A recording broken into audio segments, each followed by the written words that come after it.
आज हम एक ऐसे नेता को पेश कर रहे हैं जो राजनीति के आपराधीकरण का सिंबल बन गया है। ऐसा नेता जिसने चुनाव जीते लेकिन जिस पर सबसे ज्यादा आपराधिक मुकदमे चले। पेश है आज का मुकदमा आपकी अदालत में। सीवान के एमपी मोहम्मद शहाबुद्दीन आपकी अदालत में हाजिर हो। पहला कोर्ट है जहां बैठने की भी व्यवस्था है। अदालत की कार्रवाई शुरू की जाए। और इससे पहले कि इल्जामात और सवालात का सिलसिला शुरू हो, एक नजर डालेंगे मोहम्मद शहाबुद्दीन के करियर पर। बिहार में सीवान इलाके के एमपी मोहम्मद शहाबुद्दीन के दो चेहरे हैं। एक चेहरा उस शहाबुद्दीन का जिसके खिलाफ अनेक क्रिमिनल केसेस दर्ज हैं।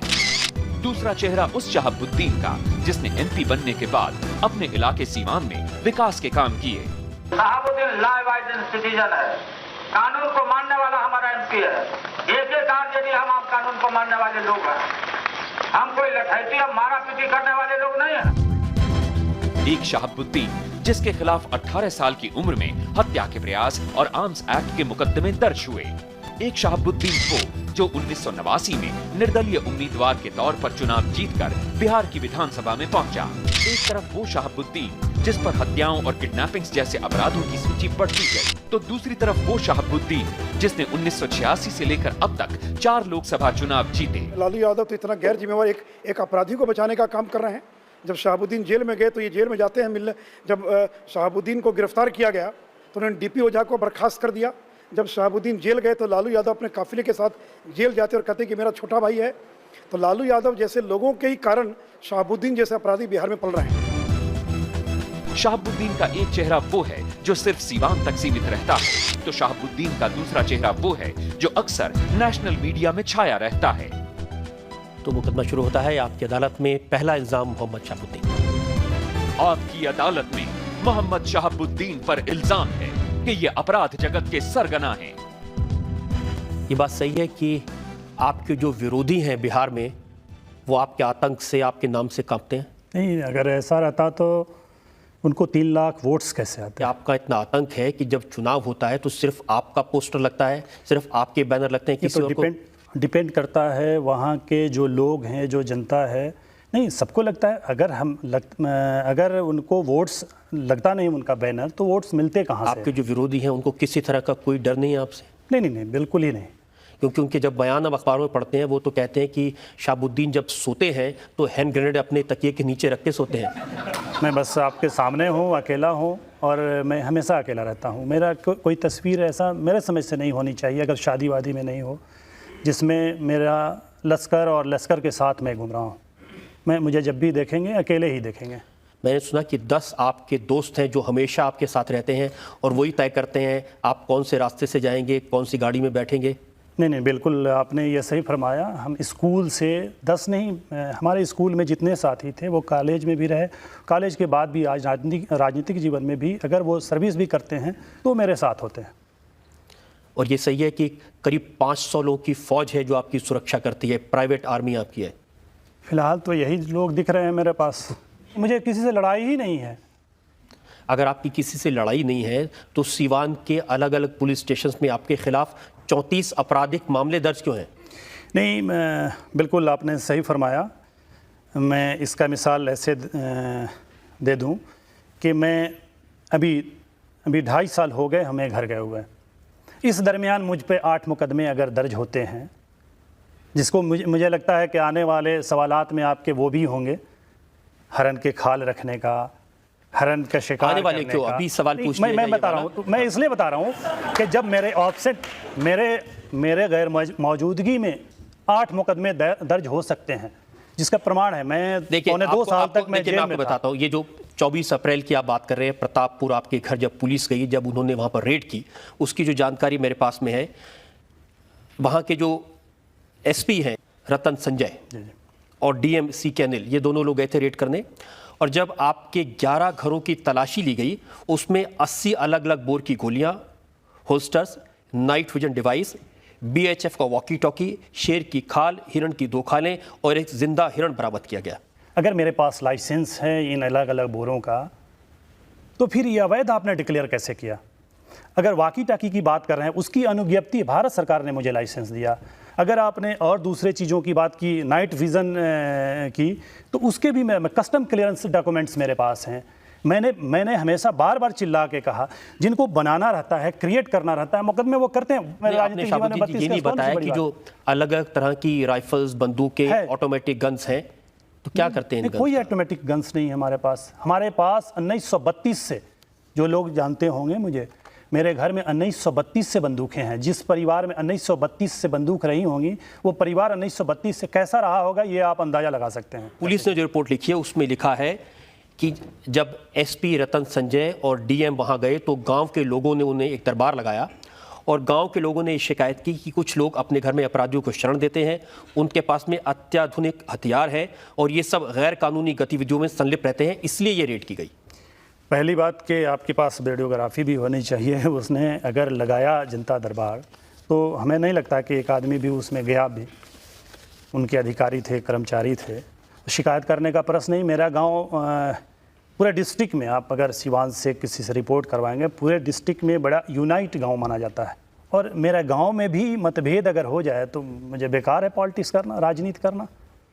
ये तो पुलिस के लोग कहते हैं इतना डरते हैं गांव वाले कि आपके खिलाफ कोई आवाज़ उठाने को तैयार नहीं होता। नहीं, मेरा गांव बेसिकली ठाकुरों की गांव है और ठाकुर बाई बर्थ डरते नहीं। ये सच है कि आपके जो आपका पैतृक गांव है प्रतापपुर का, प्रतापपुर के घर में जब पीछे आंगन में खुदाई की गई तो उसमें से मानव कंकाल मिले?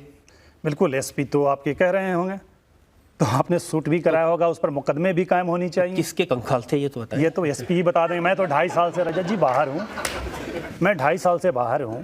उन्होंने एक सीडी जारी की है जिसमें 19 तस्वीरें हैं, जिसमें अलग अलग मुद्राओं में लोगों को हिरण के शव के साथ बैठा दिखाया गया है। नहीं, सुना है हमने, कई लोगों ने बताया जिन्होंने टीवी वगैरह पे देखा कि ऐसी बातें हैं। आपने नहीं देखा? नहीं, हमने। मैं आपको दिखा देता हूँ, हम वो तस्वीरें आपको दिखाते हैं। अच्छी बात है, प्रसन्नता होगी।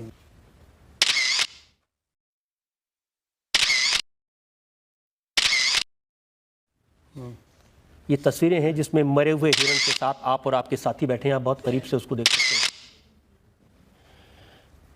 ये तो कानूनन अपराध है। हाँ, अपराध है। पहले तो इस तस्वीर पर ही संदेह है। अगर ऐसी बात है जिसने वैधता की आपने बात की, तो यूपी में ऐसा प्रावधान है और बिहार में भी कई जगहों पे कलेक्टर को ये अधिकार दिया गया है। जैसे आपने देखा होगा, शेर भी काफ़ी पाबंदी है, लेकिन जब मैनीटर हो जाता है तो सरकार को अधिकार होता है कि उसको परमिट करती है। यूपी में ऐसे ही जो जानवर फसल का नुकसान करते हैं, उनको आमतौर से डिस्ट्रिक्ट मजिस्ट्रेट को ये अधिकार होता है कि वो परमिट करें, और परमिट देते हैं। और कई लोगों के पास, मेरे जानने लोगों के पास, और इनमें ये तस्वीर कहाँ से बनाई गई, कहाँ से मैनिपुलेट की गई, मैं नहीं जानता, लेकिन ऐसा है, ऐसा नहीं। आपको याद तो होगा, अगर आपने हिरण का शिकार किया होगा। ये तस्वीर तो नहीं है, लेकिन ऐसा है और ऐसे हम लोग रहे हैं। यूपी में कई दोस्त हमारे हैं जो शिकार करते हैं, हम लोग भी जाते हैं, तो विथ परमिशन से करते हैं, पूर्वांचल में खास तौर से। ये जो हमने तस्वीरें देखी, इनके बारे में आपकी क्या सफाई है? क्या ये परमिशन लेकर के मारे गए? नहीं, इस तस्वीर के सही होने पर अभी मैं कोई मोहर नहीं लगा सकता हूँ, लेकिन ऐसा होता है। शाहबुद्दीन साहब, ये कोई पहली बार तो है नहीं कि आपके खिलाफ कोई क्रिमिनल केस किया हो, ये कोई पहली बार तो है नहीं कि प्रतापपुर में आपके घर रेड की गई हो। अगर इतिहास देखें तो 2 सितंबर 1985 को सिर्फ 18 साल के आप थे तो दफ़ा 307 अटेम्प्ट टू मर्डर का केस आप पर बना था। अभी इतनी पुरानी बात मुझे याद नहीं। मुझे तो याद है अच्छी तरह से। नहीं, ये केस बना भी होगा, बना होगा। मैं कह रहा हूँ, जब अगर अंकित है तो बना ही होगा, लेकिन कॉलेज के ज़माना का रहा होगा, स्टूडेंट पॉलिटिक्स है, ये कॉलेज का ही मुकदमा होगा। कॉलेज से, कैंपस से बाहर का कोई मुकदमा नहीं होगा। 34 केसेस हैं और जो 34वां केस है, नहीं थे, ट्रायल हो गए। अभी केसेस चल रहे हैं ये 34 केसेस। गलत रिपोर्ट किसी ने किया है। यही दुखद है कि जो ये तो जो सीवान के एसपी हैं, सीवान के डीएम हैं, या वहाँ के जो पुलिस अधिकारी हैं, उन्होंने अदालत में जो रिपोर्ट फाइल की है उसमें लिखा है। उसी में फंस रहे हैं ना वो फंस रहे हैं कि आप फंस रहे हैं? मैं कहीं नहीं फंस रहा, मैं कहीं नहीं फंस रहा। 24 अप्रैल को एक बार रेड हुई थी। अब 22 जून को वहाँ के जो नए डीएम हैं संतोष कुमार, उन्होंने भी आपके खिलाफ वारंट जारी किया है। बिल्कुल सुना है ये तो। और 24 जून को उन्होंने कहा कि ये जो ब्लैक बग जो हिरण को मारा, इसका भी केस रजिस्टर किया। बिल्कुल किए होंगे। जब आप कह रहे हैं तो आपको तो झुटलाया नहीं जा सकता। शहाबुद्दीन जी, मैं तो इतना जानता हूं कि जिस आदमी के ऊपर 34 केसेस कभी ना कभी चले हो, ट्रायल हुआ हो, वो आदमी बिल्कुल भोला भाला तो नहीं हो सकता। मैंने कभी नहीं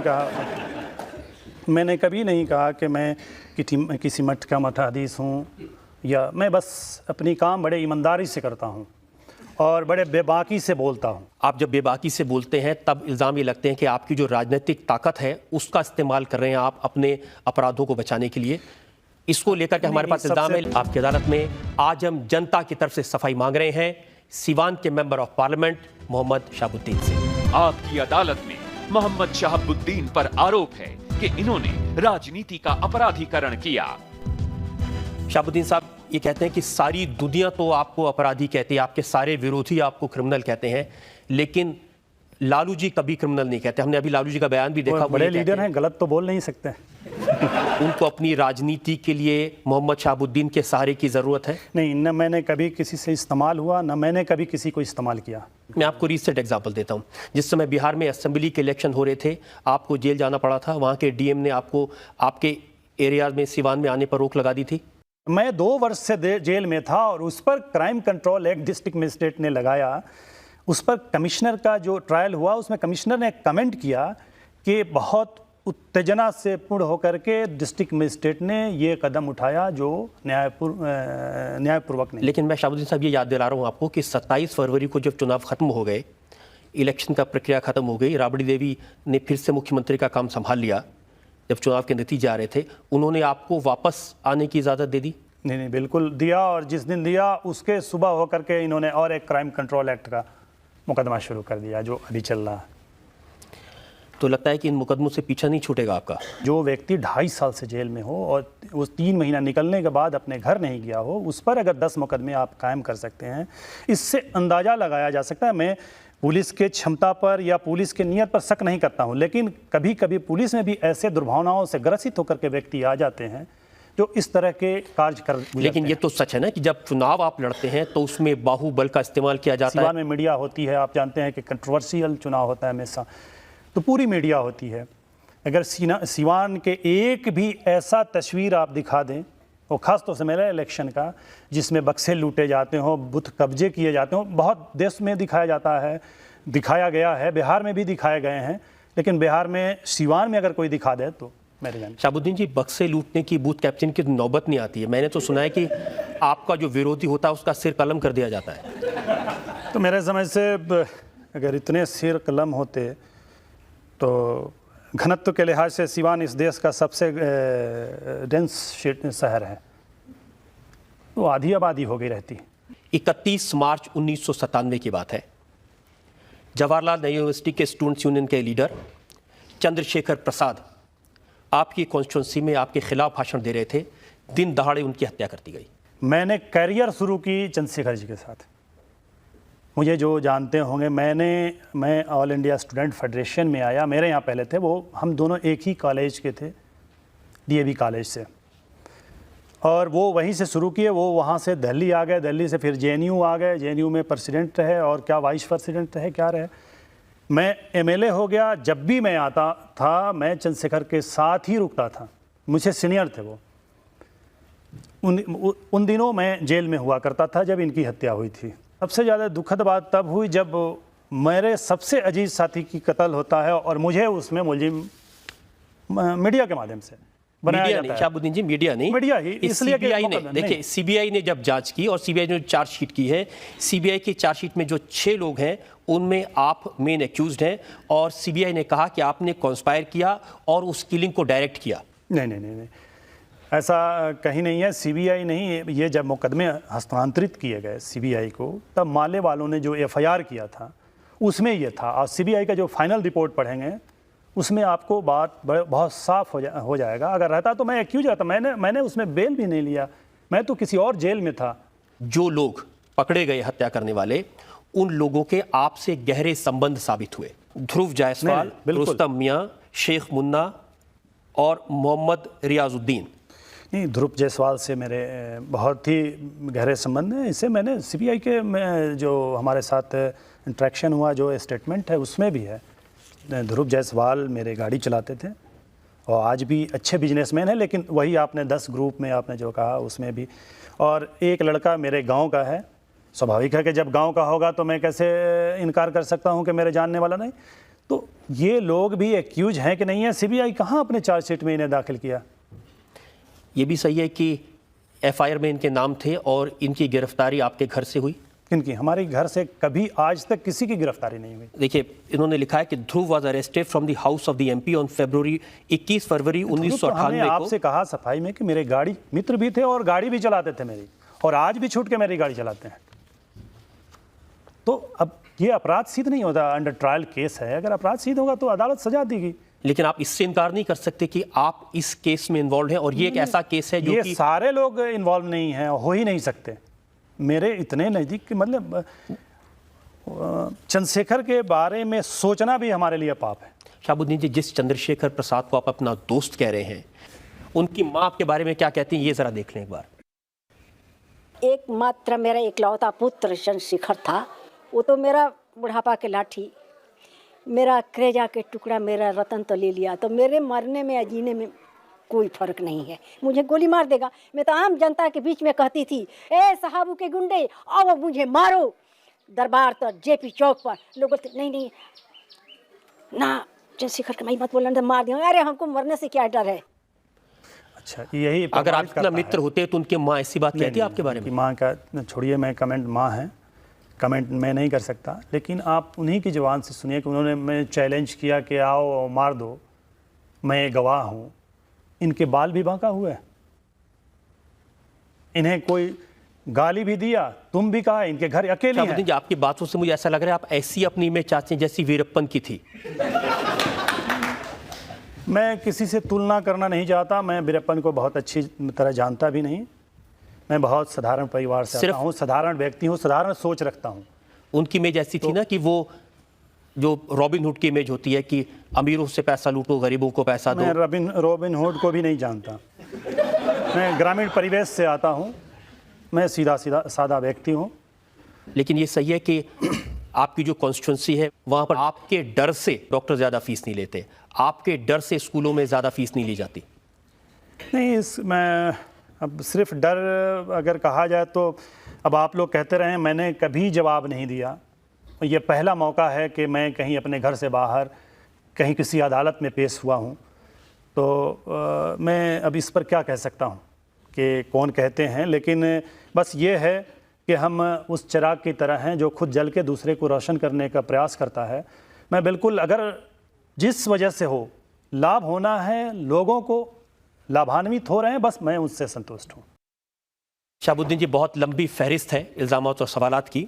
आपकी अदालत में आज इल्ज़ामात और सवालात के घेरे में है सीवान के member of parliament Mohammad Shahabuddin. आपकी अदालत में मोहम्मद शहाबुद्दीन पर आरोप है कि इन्होंने ताकत का दुरुपयोग किया। शहाबुद्दीन साहब, ये लोग कहते हैं कि सीवान इलाके में कोई अफसर ऐसा नहीं है जो आपके प्रभाव से बच सकता हो। अब इसको मैं कैसे प्रमाणित करूं, ये ऐसा प्रश्न है कि जिसकी प्रमाणिकता यहाँ नहीं मिल सकती है। ये सच्चाई बस नहीं है मैं ये कह सकता हूं कि मैं कभी भी किसी अधिकारी की स्थानांतरण या पदस्थापन में दखलंदाजी नहीं किया। देखिए, अभी हाल ही में जो डीएम थे, जब उन्होंने आपके खिलाफ वारंट इशू किया तो उनका ट्रांसफर हुआ कि नहीं हुआ? कोर्ट ने निर्देश दिया, चीफ जस्टिस ने निर्देश दिया, चूँकि ये डिस्ट्रिक्ट मजिस्ट्रेट 5 जगह से हटाए जा चुके थे और इनके 3 कमिश्नर इन पर प्रोसीडिंग चलाया हुआ है। और इनका पता कर सकते हैं कि इनका शियार बिहार में अब तक जितने अधिकारी हैं उससे सबसे बुरे हैं। शहाबुद्दीन साहब, 15 साल से जब आपकी पार्टी की सरकार होगी तो उनका सीआर तो ठीक हो नहीं सकता जो आपके विरोधी होंगे। अब पार्टी की आप बात कह रहे हैं तो ये लंबी बात हो गई, और बड़े लोगों की, हम लोग बड़े छोटे लोग हैं इस मामले पे, ये बड़े लोग बताएंगे। मैं आपको उदाहरण और याद दिलाता हूँ। 16 मार्च 2001 बच्चू सिंह मीना, प्रतापपुर के एसपी, इन्होंने आपके घर पर जाकर तलाशी ली, एनकाउंटर हुआ और बहुत सारे अपराधी मारे गए। आपके घर से निकले थे वो लोग। उस वक्त भी मेरी सरकार थी। मेरी सरकार अगर इंटरफेयर करती, अगर दखलंदाजी करती तो रोक सकती थी। और दूसरा बात, बच्चू सिंह मीना क्यों गए मैं ये बता देता हूँ। एक डीएवी कॉलेज है जिसमें एक डीएसपी के बेटा एग्ज़ाम दे रहा था और जिसके पेपर और कॉपी बाहर निकाल के लिखे जा रहे थे। मुझे प्रिंसिपल पीएन पाठक है, आज भी हैं प्रभुनाथ पाठक, उन्होंने फ़ोन किया कैसा हो रहा है। हम ईमानदारी अपने को ग्लानि महसूस कर रहे हैं कि सारे बच्चों को हम रोक रहे हैं और ये लड़का एक अकेला और डीएसपी बैठ के लिखवा रहा है। मैं वहाँ, ये मेरी गलती थी कि अनाधिकृत तौर पर मैं वहाँ गया। मैंने उससे कहा कि आपको एग्जामिनेशन हॉल में बैठना होगा। कहा कि आपको किसने अधिकार दिया? हम कहे आपको किसने अधिकार दिया? उसने एक पर्ची दिखाई कि मुझे यहाँ प्रतिनियुक्त किया है एसपी ने। फिर तू मैं हुआ, थोड़ा सा धक्का मुक्की भी हुई। उसके बाद से उन्होंने एक मुकदमा कायम किया। मुकदमा कायम किया, ये जो फैक्ट है, जो सच्चाई है, आप भी पता लगाएंगे, ये कमीशन में बातें हैं, कमीशन में आई है ये बातें। उसके बाद से ये बस एक एग्जामिनेशन में एक अधिकारी के बेटे के कदाचार को रोकने के लिए ये तमाम घटनाएं। अगर मैं आपकी बात मान भी लूँ ये सही है, लेकिन क्या ये सही नहीं कि सुबह 11 बजे से लेकर शाम को 5 बजे तक आपके घर में जो लोग थे उनसे और पुलिस के बीच में एनकाउंटर चला? अरे जनाब, ये देखना चाहिए घर में थे या वो मेरे विलेजर थे। ये तो डॉक्यूमेंट्स, उसे बिहार सरकार नौकरी दी है। जो एक मिनट, उसमें 4 ऐसे लोग थे जो 5 दिन पहले अरब से छुट्टी पर आए थे, उनके वीज़ा पासपोर्ट, तभी तो अदालत ने निर्देश दिया नौकरी देने के लिए उनके परिजनों को। इनके ऊपर हत्या के 8 मुकदमे कायम हुए हैं। के पास हथियार थे और उन्होंने पुलिस पर गोली चलाई। अब पुलिस अगर कहती है तो हो सकता है कि अमेरिका से हथियार लाए होंगे, कोई लोग अरब से आए होंगे, तो इस पर तो मैं कुछ नहीं कह सकता। लेकिन उन्होंने ये भी लिखा कि जब मकान की तलाशी हुई तो गवाहों के बताए अनुसार शहाबुद्दीन साहब उसी जगह पर रहते हैं। उनके पलंग के बिछावन के सिरहाने के नीचे छिपे हुए हैंड ग्रेनेड बरामद हुए। मेरे बिस्तर के नीचे से। हाँ, आप शायद तकिए के नीचे रख के सोते होंगे हैंड ग्रेनेड। मैं शादीशुदा आदमी हूँ और बच्चे भी हमारे हैं। हैंड ग्रेनेड इतना सेंसिटिव चीज़ होता है कि मैं तो जाऊँगा ही जाऊँगा, या आप जाएंगे ही जाएंगे, बच्चे भी जाएंगे। मैं आपको एक और उदाहरण देता हूँ। 4 मई 1996 का सिवान के एसपी SK सिंघल ने आरोप लगाया कि आपने उनके ऊपर फायरिंग की। ये लगे थे मुकदमे, मैं इनकार नहीं कर रहा हूँ, ये दर्ज किए गए थे। किन परिस्थितियों में दर्ज किए गए, कैसे दर्ज किए गए, मैं इलेक्शन के दिन की बात है। 2 दिसंबर 2003 मुजफ्फरपुर के आरक्षी महानिदेशक मल्होत्रा साहब ने 77 पन्नों की गोपनीय रिपोर्ट दी, जिसमें उन्होंने कहा कि शहाबुद्दीन हार्डकोर क्रिमिनल हैं। यशवंत मल्होत्रा का बयान है कि कोल्ड ब्लडेड मर्डरर हैं शहाबुद्दीन। गोपनीय रिपोर्ट को मैं क्या जानता हूँ? बस मैं तो आपके सामने हूँ, जिस तरह हूँ, जैसे हूँ। बस अगर चेहरे से अपराधी लगता हूँ तो इसमें मेरा दोष नहीं, ईश्वर का है। अगर व्यवहार से लगता हूँ उसमें मेरा दोष है, मैं प्रयास करूँगा कि सुधार लूँ। मैं तो आपको एक के बाद एक उस इलाके के या तो डिस्ट्रिक्ट मजिस्ट्रेट हैं या पुलिस अफसर हैं। तो गोपनीय रिपोर्ट तो मेरे पास आती नहीं। आपके पास तो सब रिपोर्ट आती है, ऐसा हो नहीं सकता शहाबुद्दीन साहब को ये पता ना हो। एक तरफ CK अनिल, एक बच्चू सिंह मीना, एक SK सिंघल, एक यशवंत मल्होत्रा, सारे के सारे पुलिस अफसरों को आप ही मिले हैं केसेस फाइल करने के लिए।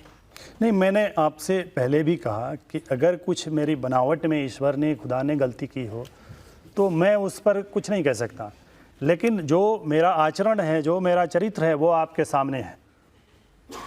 जो मेरा अभी का है, अगर इससे मैं क्रिमिनल लगता हूँ तो आपकी अदालत में हूँ। जनता से पूछते हैं उसके मन में आपके लिए क्या सवाल है। जब भी कोई महत्वपूर्ण घटना होती है या कोई दुर्घटना होती है तो उस वक्त आप हमेशा जेल में ही होते हैं। क्या ये ऐसा कुछ प्लान होता है कि घटना होगी तो मैं उस वक्त जेल में होऊंगा, या मैं जेल में होऊंगा तभी घटना होगी? ऐसा तो तकरीबन शातिर क्रिमिनल ही कर सकता है। नहीं, बिल्कुल इस इत्तेफाक को आप जिस चीज़ से जोड़ दें। मेरा एक डिस्ट्रिक्ट है, 15 साल में न एक अपहरण हुआ है और न ही एक प्लानिंग किलिंग हुई है, एक भी। अपराध करने वाले जब सरगना बन जाते हैं तो अपराध कैसे होंगे? ये बात तो आपने कही और यही बात पुलिस भी कहती है, जो फहरिस्त आपके पास है। कम से कम जनता को ये तो बता दीजिए कि क्यों सारे पुलिस अफसर, सारे DM आपके पीछे पड़ जाते हैं। देखिए, उन शब्दों का मैं प्रयोग इस अदालत में नहीं करना चाह रहा था। क्यों, क्या वजह है कि अगर फातमी मजबूत होते हैं तो वो ISI हो जाते हैं, शहाबुद्दीन मजबूत होते हैं वो ISI हो जाते हैं, अनवारुल मजबूत होते हैं वो ISI हो जाते हैं? क्यों, ये समाज की कौन सी बनावट का हिस्सा है? क्यों ऐसा होता है हम ही लोगों के साथ?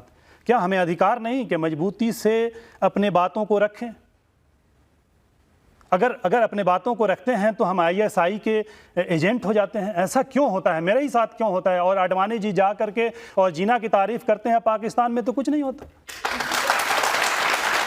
ये माइनॉरिटी के साथ, अक़लियत के साथ क्यों होता है?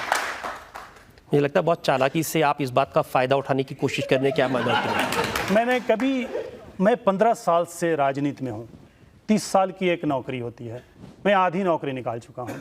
मुझे किसी चालाकी की आवश्यकता नहीं है, लेकिन आपने अवसर दिया है मुझे अपनी पैरवी करने की। आज मुझे अवसर मिला है तो मुझे ये हक भी हासिल, अगर इस अवसर के साथ कोर्ट अगर परमिशन देता है खुद से पैरवी करने की, तो उसके साथ साथ ये हक देता है कि बड़े सफाई से अच्छे और बुरे दोनों पक्ष को अपने मैं रखूं, और मैं रखने की कोशिश कर रहा हूं। आपको पूरा हक है अपनी सफाई देने का, लेकिन सिर्फ छोटे मोटे क्रिमिनल केसेस नहीं है, बहुत गंभीर अपराध, देशद्रोह के अपराध आपके ऊपर लगे हैं। बिल्कुल। कि अदालत में आज हम जनता की तरफ से मुकदमा चला रहे हैं मोहम्मद शहाबुद्दीन पर, सीवान के वो MP जिन पर 34 आपराधिक मुकदमे हैं। आपकी अदालत में मोहम्मद शहाबुद्दीन पर इल्जाम है कि इन्होंने देश के हित के खिलाफ काम किया।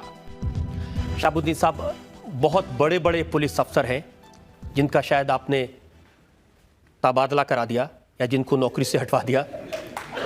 एक उनमें से है डायरेक्टर जनरल ऑफ पुलिस रहे थे ओझा साहब। उन्होंने आपके बारे में क्या कहा, ये एक बार जरा आप सुन लीजिए। शहाबुद्दीन दुर्दांत अपराधी हैं। हत्या, डकैती, किडनैपिंग, कोई भी इस तरह का सबसे बड़ा से बड़ा अपराध नहीं है जिसका निर्देशन वो नहीं करते हैं या जिसमें खुद भाग उन्होंने ले लिया है। ISI के एजेंट हैं, इसका प्रमाण है। आज CBI भी कह रही है, हमने अपने रिपोर्ट में लिखा था, आज CBI भी कह रही है। इस तरह का प्रमाण दिल्ली पुलिस के सामने आया था कि अलकायदा से उनका कनेक्शन है, अलकायदा से और कश्मीर टेररिस्ट से उनको AK-47 और आर्म्स मिलता है। ये कोई साधारण व्यक्ति तो नहीं है, नहीं। ये तो बिहार सरकार में डायरेक्टर जनरल ऑफ पुलिस और उस सरकार के DGP जिस पार्टी के आप हैं। नहीं, बिल्कुल। ये इलेक्शन भी लड़े थे, ये इलेक्शन लड़े थे। जब आपने नौकरी से निकलवा दिया तो इलेक्शन तो लड़ेंगे। इलेक्शन लड़ने की ही तैयारी कर रहे थे, इलेक्शन लड़ने की ये तैयारी कर रहे थे। और ये जहाँ स्टेटमेंट दिए उसके बगल में मेरा भी स्टेटमेंट ये था कि ये मोसाद की आदमी है, तो ये मोसाद तो हो नहीं गए। अब उसका प्रमाणिकता चाहिए। इसलिए अब ये क्या कह रहे हैं, ये इनकी राजनीतिक आकांक्षा थी, अपना पूरा किए। 1800-1700 वोट पाए थे पार्लियामेंट में, तो अगर पब्लिक इनको इतना ही चाहती थी तो और ज़्यादा वोट। देखिए, इनके बारे में जो मीडिया में छपा वो ये था कि लालू यादव आपको फिक्स करना चाहते थे, तो पहले उन्होंने DGP साहब का इस्तेमाल किया आपको जेल भेजने के लिए। एक मिनट मुझे कहने हैं, ये अभी एक UP में मामला चला है, UP के एक्स चीफ सेक्रेटरी का, इनके वो समधी हैं। वो अभी एक रेड वेड पड़ा था। मैं तो बिहार की बात कर रहा हूँ, बार-बार आप सब रिश्तेदार नहीं, मैं रिश्तेदारों की मैं बात, मैं जैसा होऊंगा मेरी नस्लें भी वैसे ही होंगी। मैं तो आपसे पूछ रहा हूँ कि क्या ये सही नहीं है कि जब इन्होंने आपको जेल भेजा उसके बाद में इनको DGP के पद से हटा दिया गया? नहीं, ये तो अपने सर्विस में ये रिजाइन करके गए थे, शायद राजनीति इलेक्शन आ गया था लड़ने के लिए। ऐसी परिस्थितियां क्रिएट कर दी चुनाव लड़ने के लिए जदयू से इन्हें टिकट मिलना था। जदयू ने कहा कि सीवान से लड़िए तो मैं टिकट दूंगा। इन्होंने इनकार किया कि सीवान से मैं नहीं लड़ूंगा, तो कहा कि मैं फिर टिकट नहीं दूंगा, तो फिर ये बेगूसराय से लड़े। DGP साहब ने आरोप लगाया कि अलकायदा से संबंध है, ISI से संबंध है। बिल्कुल। मैं जब जेल में था ही इन्होंने इल्ज़ाम लगाया था। तो मनव्वर हुसैन राना एक शायर हैं, उन्होंने मुझे लिख के भिजवाया था कि उसने इसलिए मुझे बलवाई लिखा था कि मेरे घर के एक बर्तन पे ISI लिखा था। और वही ISI अगर आप कहते हो इंडियन स्टैंडर्ड इंस्टीट्यूशन, तो मैं हूँ, ये मैं समझता हूँ। 7 फरवरी 1999 को हिजबुल मुजाहिदीन के एक आतंकवादी मुश्ताक अहमद आगा गिरफ्तार किए गए थे और उन्होंने स्वीकार किया कि वो आपको अच्छी तरह जानते हैं और आपके आतंकवादी संगठनों के लोगों से भेंट कराते थे। अभी ये स्टेटमेंट ना मुझे किसी ने पूछा, अगर आप आज पूछ रहे हैं तो मैंने कश्मीर में कम से कम 500 बच्चों को मैंने अपने दायरे से, मैंने अपने इंस्टीट्यूशन से डॉक्टर बनाया है। तो 500 फैमिली को तो मैं व्यक्तिगत जानता हूं और आज भी मैं उनके यहाँ जाता हूं, कल भी जाऊंगा और कल भी जाता था। तो मैंने कहा कि जो मेरे रिश्ते पुराने जो पहले के थे वो आज भी हैं। तो ये 500 को मैं डॉक्टर, 500 फैमिली को कोई हिजबुल मुजाहिदीन का कमांडर हो? नहीं, बहुत सारे ऐसे होते हैं कि जो DU में प्रोफेसर होते हैं, उनके यहाँ कोई और बात निकल जाती है। तो उसकी कोई डीयू में प्रोफेसर थे और उनके यहाँ निकल गई कि ये किसी और से हमारे पार्लियामेंट पे जो अटैक हुआ था उनसे रिश्ते निकल गए, तो वो मैटर उस मैटर पे मैं नहीं जाना चाहता। आपसे रिश्ते हैं क्या नहीं है? नहीं, हमारे 500 फैमिली को मैंने 500 लड़कों को डॉक्टर बनाया है और 500 फैमिली को मैं जानता हूँ। उस 500 में कौन और कितने मुस्ताक हैं मैं कैसे बता सकता हूँ। लेकिन 500 डॉक्टर बनाते बनाते अगर आपने एक भी आतंकवादी बना दिया तो देश का तो नुकसान होगा। नहीं, बिल्कुल आपने सही कहा। मैं पहला आदमी होऊंगा कि जब हमारे यहाँ वार चल रहे थे, इसको कारगिल कहते थे, मेरे पास उसकी हमारे राष्ट्रपति की चिट्ठी है, तो मैंने मिल करके रिप्रेजेंटेशन दिया था कि मैं एनसीसी ट्रेंड हूँ, स्कूल में कॉलेज में मैं बंदूक चला सकता हूँ। मैं पहला पार्लियामेंट्रियन होऊंगा जिसने कहा था कि हमें भी मौका दिया जाए। मैं चाहता हूँ कि मैं अगर मरूँ तो सरहद पे मरूँ। और मेरे पास उनकी चिट्ठी है, उनके जवाब की चिट्ठी भी मेरे पास है। लेकिन मेरे पास भी एक चिट्ठी है जिसमें ये लिखा है कि शहाबुद्दीन साहब श्रीनगर गए थे, उन्होंने मुश्ताक के घर में हिजबुल के कुपवाड़ा के प्रमंडलीय कमांडर फारूक मीरथल से मुलाकात की थी और उन्होंने कहा था कि आपको आत्मरक्षा के लिए अस्त्रों शस्त्रों की आवश्यकता है। आगा ने स्वीकार किया कि 2001 में उसने एक बार फिर से घातक हथियारों की खेप शहाबुद्दीन तक पहुंचाई थी और इस बार AK-47 पिस्टल्स और कारतूस फलों की पेटी में भरकर भेजे थे। नहीं, मेरे पास तो अपने राइफल के सिवा कोई असलाह नहीं कभी रहा। लेकिन ये खबरें तो मैगजीन्स में, अखबारों में छपी थी, आपने कभी डिनाई नहीं किया? नहीं, हमसे किसी ने पूछा नहीं। मैं बहुत बार इस अदालत की नोटिस गई, तब बड़े मुश्किल से मैं आया हूँ। तो जब तक हमें पूछेंगे नहीं, अरे बगैर पूछे तो हम ईश्वर के यहाँ नहीं जाते हैं, किसी और के यहाँ क्यों जाएं। आपकी अदालत में आज हमने सफाई मांगी राजनीति में अपराधीकरण के सिंबल बने मोहम्मद शहाबुद्दीन से। हमने उनसे पूछा उन पर चल रहे 34 आपराधिक मुकदमों के बारे में। अब वक्त है आज की कार्रवाई पर जनता के जज फॉर्मर DGP प्रकाश सिंह के फैसले का।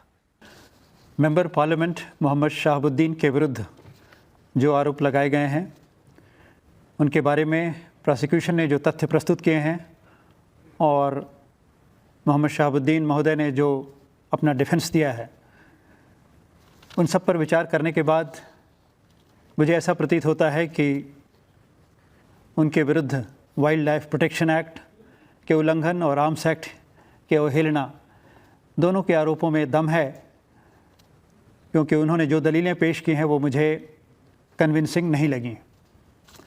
इसके अलावा चंद्रशेखर की हत्या के संदर्भ में भी उनके विरुद्ध जो साक्ष्य हैं वो काफ़ी गंभीर हैं और इसके बारे में CBI को और अग्रिम विवेचना करनी होगी। पुलिस पर गोली चलाने का आरोप भी गंभीर है।